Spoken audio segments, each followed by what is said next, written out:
Know the vibes. We're back with another episode of the Hoop Genius podcast. And as always, I'm going to tell you one thing only.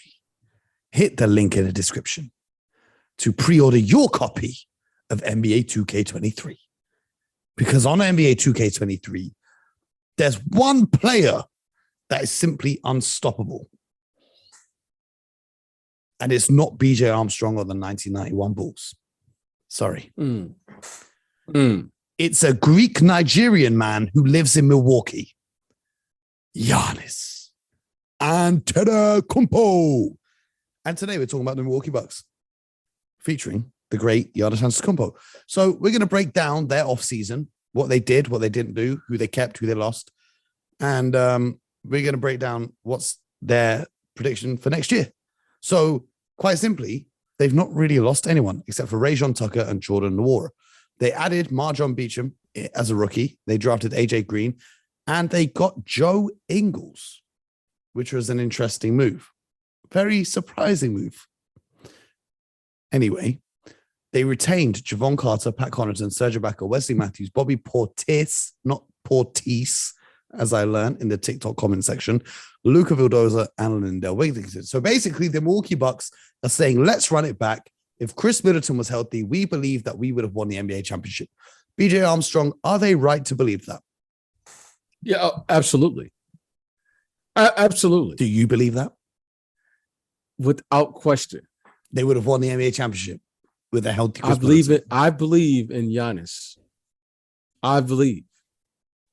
Isn't it not a bad player to put your faith in?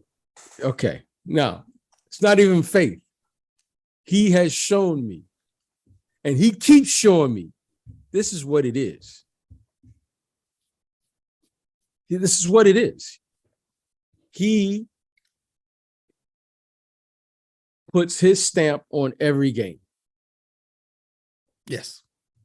He comes out there and he lays it out on the line every game. Mm-hmm. And you got to respect that. He plays the game the right way. Influential player. Yeah, he just brings it. He plays the game with a certain level of hunger you haven't seen in quite some time. And he brings this in All-Star weekend, the regular season, warm-ups, first quarter, fourth quarter, playoffs. He's bringing it. He's bringing his game. Now, Giannis, as long as he's out there, he's the most impactful player in the game today. Most dominant. Both ends of the court. He impacts the bottom line. So as long as he's out there, you give him a secondary scorer like Middleton, I believe that's enough. And until someone shows me that they can not win in a 7-game series, but when I say win, let me take that back. Until someone dominates him in a 7-game series, I believe this team has the ability to win. Provided, every now and then you will get extraordinary efforts to beat him. Just ask the Celtics. They got extraordinary we mention efforts. this on every episode. Have you noticed this? Yeah, well, we have to. We have to mention this? it. I got to give those guys. I got to give Grant Williams credit. I got to give Al Horford credit. I got to give these guys credit. But it was an extraordinary effort. I mean, it was like, wow. Wow. Give those guys credit. So, in saying that, I just want to talk about Giannis, but we can talk about Milwaukee, but I would love to just talk about Giannis because Giannis to me has entered into the conversation of greatest of all time. Let's get on to Giannis. But let's talk about their roster moves before we get there. Sure. A very perplexing signing. Not just signing Joe Ingles, but signing a Joe Ingles recovering from an ACL tear. Very interesting to me because I didn't see that move coming at all. Joe Ingles is 34. They all say 3-and-D, but there's not much defense, I don't think, at this point coming off the ACL. But he provides shooting, some playmaking, and is just another body to have out there. So Why do you think they signed the man they called Jingles? Fascinating move. Fascinating move. They must know something or see something that we can't see to think that he's going to come back and return to the lineup in a year's time and just begin playing. Now, could I see that next year? Yes, provided he comes back, maybe gets 15, 20 games under his belt, has a good summer where he's not rehabbing. And then next, I can see that. But again, I'm just looking at it from afar. But I thought it was a very interesting move, to say the least. So when they won their championship, they traded for PJ Tucker just at the trade deadline, just right around All-Star weekend. And PJ came in and gave that squad the boost it needed to go on to win the championship. And the timeline right now for Ingles' return would be around February, heading into the All-Star break. So maybe that's what they had in the back of their mind, is he can just give them the added boost to close out the season and go into the playoffs. But for me, if I was the general manager of the Milwaukee Bucks, I would look at it like this. Brook Lopez missed some considerable time with some injuries and looks a little bit still injured when he did return. I thought they would have spent, because they put the taxpayer mid-level exception. I thought they would have gone after a big man that can play that spot without Brook Lopez and allow Bobby Portis, not Portis. I got to think about that every time I say his name, but allow him to maintain his role, either coming off the bench rather than saying, okay, Bobby, today you're starting at 5. Okay, Brook's back now. You're going back to the bench, to get some level of consistency there. Do you think that they're going to miss not having an extra backup big behind Brook Lopez? I'm a huge component of depth. You need depth to win, especially they've been playing deep into the playoffs now for the last, 3 years or so? Mm-hmm. And that's a lot of pressure, especially on Giannis, but on the bigs. Brook's got to be getting up there now. He's got to be 30-something, 34, somewhere around there now. And when you when you start having back injuries, you always got to be a little careful with that, especially with bigs, because they're constantly hitting each other in the back. So I wish they would have depth. I think they got back Serge Ibaka, if I remember. They did, but Serge looked like a shell of himself when he played. Yeah, but he came over, during the course of the season. He'll get training camp now. I'm assuming he'll be more familiar with the system. And if he could somehow give them 15 minutes, 7 minutes a half. But even he was injured before he got traded. So that's why I'm looking at it like a question mark, like maybe investing in a younger big man, when you look at youth, you normally associate youth with inexperience. This is a team now that's looking to go deep into the playoffs. They're not looking to try to bring someone on and get them caught up to speed. Serge Ibaka, if he's healthy, clearly they believe he will be healthy and have every reason to believe he will be healthy. Serge should be able to give them a good 15 minutes a night at the 4 and the 5, because Serge can shoot a little bit from the 3. He's took his, range and extended it beyond the 3-point line. And if he can give them that 15 minutes, consistent 15 minutes, I think that's a good pickup for them. Now, there are a lot of question marks. Injury and health is a major concern, especially when you start to get older in this league. But I would, I think it would probably have been in their best interest, but they know their teams better than we do, to add another big, a young big who can play, because I'm just concerned about the minutes that's piling up on Giannis. Mm-hmm. He's putting in a lot of minutes. He is Superman, but you know what? But those are a lot of minutes, because he's playing a lot of minutes, and he has to play those minutes in the playoffs. You can see the gaps in their team, especially when they get to the playoffs. And that to me is a concern, because if something happens to Middleton like it did, you can really see what this team is lacking. Mm-hmm. Okay.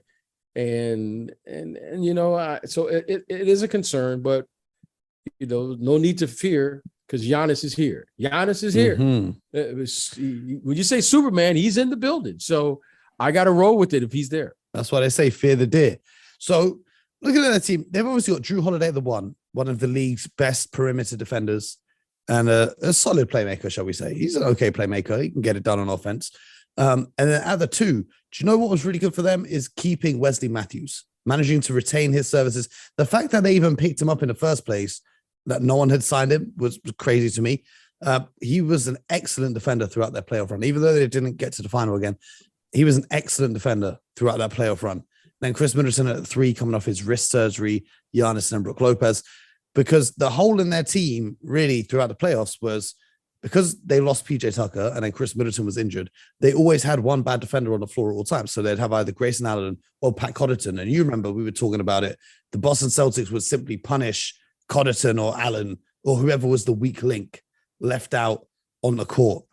Now with Chris Middleton returning to health, they've obviously addressed that, but you are right. In terms of their depth, when I look at their bench, maybe Javon Carter is the guy that can come in. I thought they'd utilize him a bit more because he brings the energy, the effort of picking someone up full court and just hounding them in the minutes that he's on the court.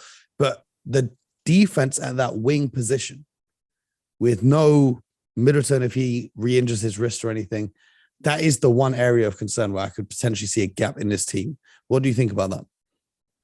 Well, it's an offense defense trade-off. On one hand, you need shooting to play with Giannis. Make no doubt about it. And both of those guys, Grayson Allen and those guys, can shoot. But on the other hand, you got to get some stops. And that's a major concern. You just brought up two, and having the opportunity to look at this team and see these team play in person and talking to their front office, there's two areas of concern. Their depth for their bigs, which we talked about, and then the lack of an athletic big who can defend multiple positions. You can't have enough of those guys. Mm-hmm. Okay. Now they have a player who can defend, especially in the fourth quarter, in Giannis. Giannis can defend literally all 5 positions. Yes, and he does. But when you have multiple players like a Jaylen Brown and a Jason Tatum, he can only guard one of them. Mm-hmm. And you can only ask him to do so much. You're asking him to carry the team and play against literally 5 guys on the offensive end. And then you're asking him to guard and chase around Jason Tatum and Jaylen Brown and all these guys. So I think what they're going to have to do is maybe add another athletic big guy, 6'7", 6'8", who could defend, take some of that pressure off. Maybe develop that guy. Is there any potential that guy alone? Any potential names that will be on your radar? Well, I don't have any names, that come right to mind. But I think that's an area of concern for them. Because if whoever they're going to guard, whoever they're going to play, they're going to have to guard James Harden. They're going to have to guard Kevin Durant. They're going to have to guard Bradley Beal. They're going to have to guard Jimmy Butler. They're going to have to guard Kawhi Leonard. All these guys anyway. Scotty Barnes. So why not prepare for that when that day comes? Look, I like Wes Matthews and all these guys, right? I like these guys, but you can't have enough of those guys. Okay. And so I think that's an area of concern for them, is to get another wing and another big. Okay. Because if they don't, I still have faith that Giannis is good enough to steamroll through an opposition team. Like, we can pick out the holes in the squad, but really, when I sit down and think about it, right, as much as I want to say the Celtics go back to the finals, when I watch this guy Giannis play, I just think, how can you stop? How stop him? It's like an impossible question, because I don't know if we've seen anyone this dominant in a long time. If you were a coach, and I'm putting you on the spot right now, and you had to devise a game plan to stop Giannis Antetokounmpo, what would be 3 of your points of emphasis that you tell your team? Well, first, there's no stopping him. Okay, that's the first thing. He is truly, truly an amazing player. He's, you don't see many of these players. He fills up everything that, to me, transcends when they talk about eras, right? We talk about players in eras, and then there's a debate on whether he's good in this era and whether this guy would be good. Okay, there are 4 things that transcend time in professional sports. Okay. One, I'll just for the sake of it, I'll just call it big. Size and length. When you say big, okay, there's 4 things. Big, strong, tough athlete. That transcends time. A big athlete. What I mean by big, size and length. Giannis, when he's 35, will still be big and he'll have length. That will not shrink with age. He may lose a step, but he'll still be long. Crazy wingspan, 7'2" or whatever he is. So, okay. Strong. When I say strong, can a player play through contact? Well, he's the best in the league. The guy, he initiates contact. He's a physical player. And when you see players who are physical on defense and can play through it on offense, that transcends. I don't care what era. We could start this at 1946. So he has those two. Toughness. It hurts me to say this. The injury he sustained in Atlanta in the playoffs, and for him to come back, is there any question his toughness? No, I already had no questions. I've never seen anything like that. Maybe Rondo playing with his elbow popped out, but I've never seen anything like his knee went, oh my God. No, we don't even talk about it. Okay. We don't wish that on anybody. But he's big. He's strong. He plays through contact. Okay. He has incredible physical and mental toughness. And then the 4th one is the icing on the cake. He's a rare athlete. This guy runs and jumps and has hands. He grabs the ball like a peach. He just moves that ball around. And he's coordinated. He's coordinated as an athlete as well, because a lot of times players with his wingspan and his height and his hand size and all of that, they're not as coordinated as they should be. He has all of the 4 things that transcends time. That goes through time. Okay. Wilt Chamberlain, Bill Russell, Oscar Robertson, Kareem Abdul-Jabbar, Michael Jordan, Magic Johnson, Larry Bird, Tim Duncan, Shaquille O'Neal, LeBron James, Hakeem Olajuwon. Same. He's in that caliber. They're all big. Okay. They're all strong.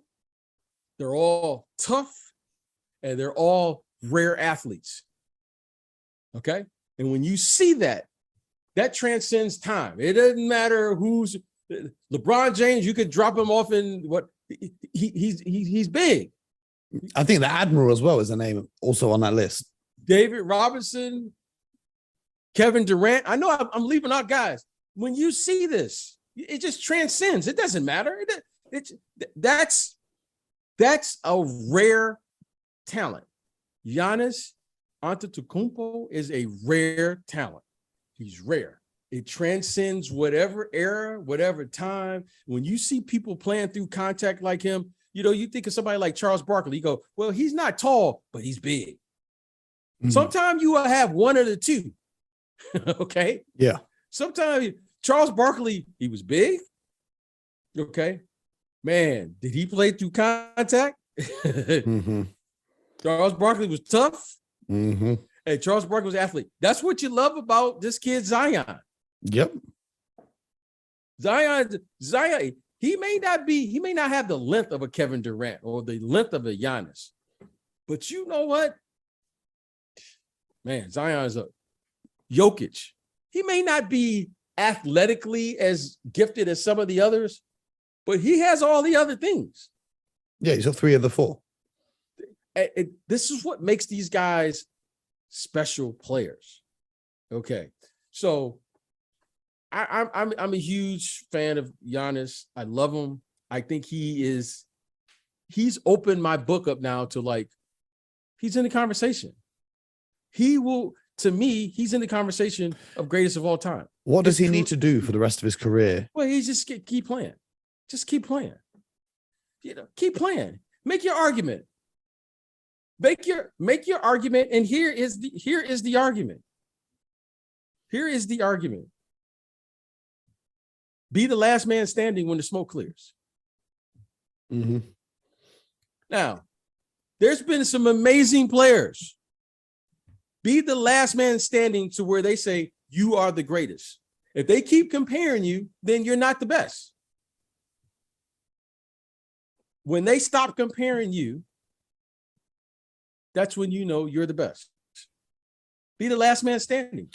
Okay, you want to find out who the best is? Just be the last guy standing when it's all said and done. And he has an opportunity for the next 10, 12 years because he's going to, if he's healthy, this guy here is going to keep playing at this level for another decade at least. Mm-hmm. And in another decade, Bo, you and I will be doing some, I don't know if it'll still be called a podcast. We'll be doing something though, you and I. We'll be like a hologram. We'll be in your living room as a hologram. We'll be on the sitting on your sofa. We'll be doing something, we'll be doing something. And we'll be talking about him and making his case. Because I'm excited to see what this guy can do. Because let me tell you something.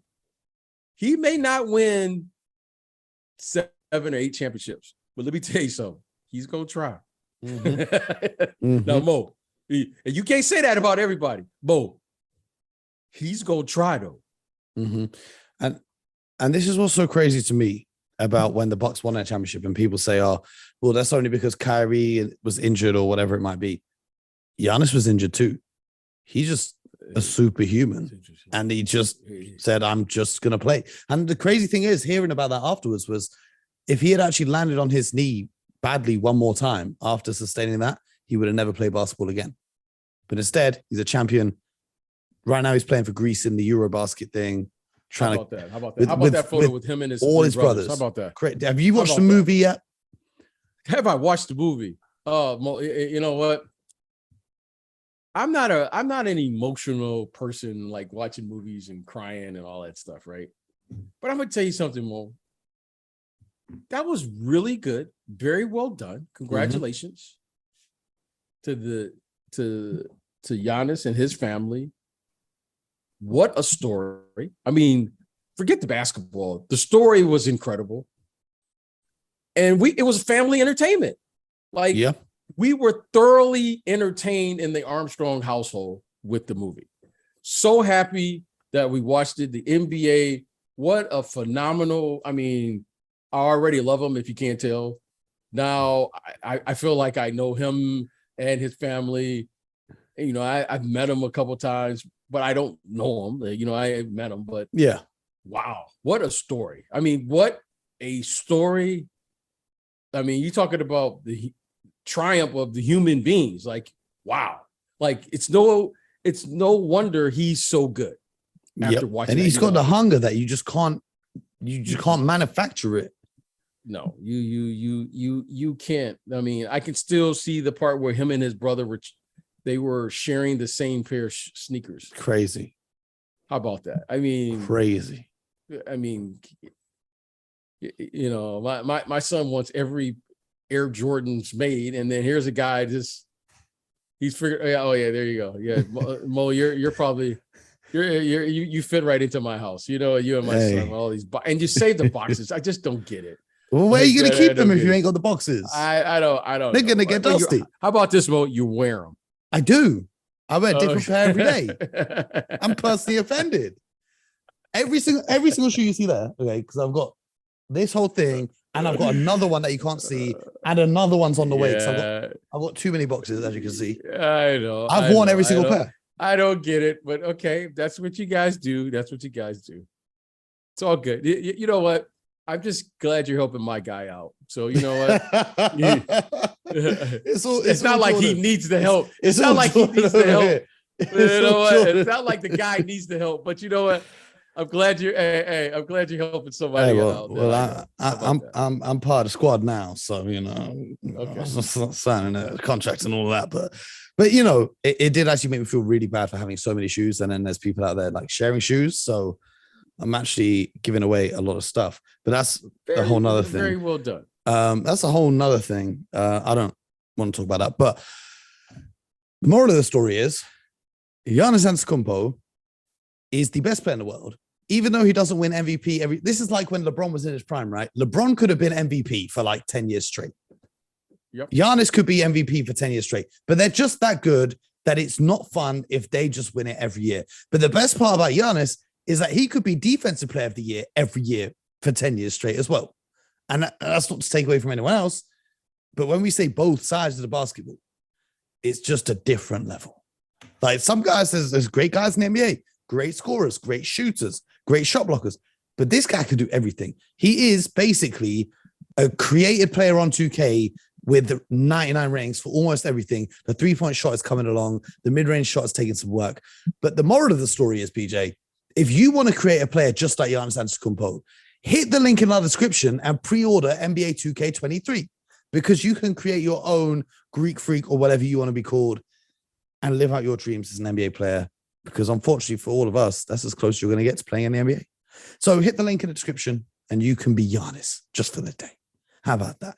We're going to be back tomorrow with more as we break down the Eastern Conference rival, the Philadelphia 76ers, and another dominant player they've got over there, Mr. Joel Embiid, who's going to be back with a vengeance. Until tomorrow, my people, make sure you leave a review, like, share with a friend, all that good stuff.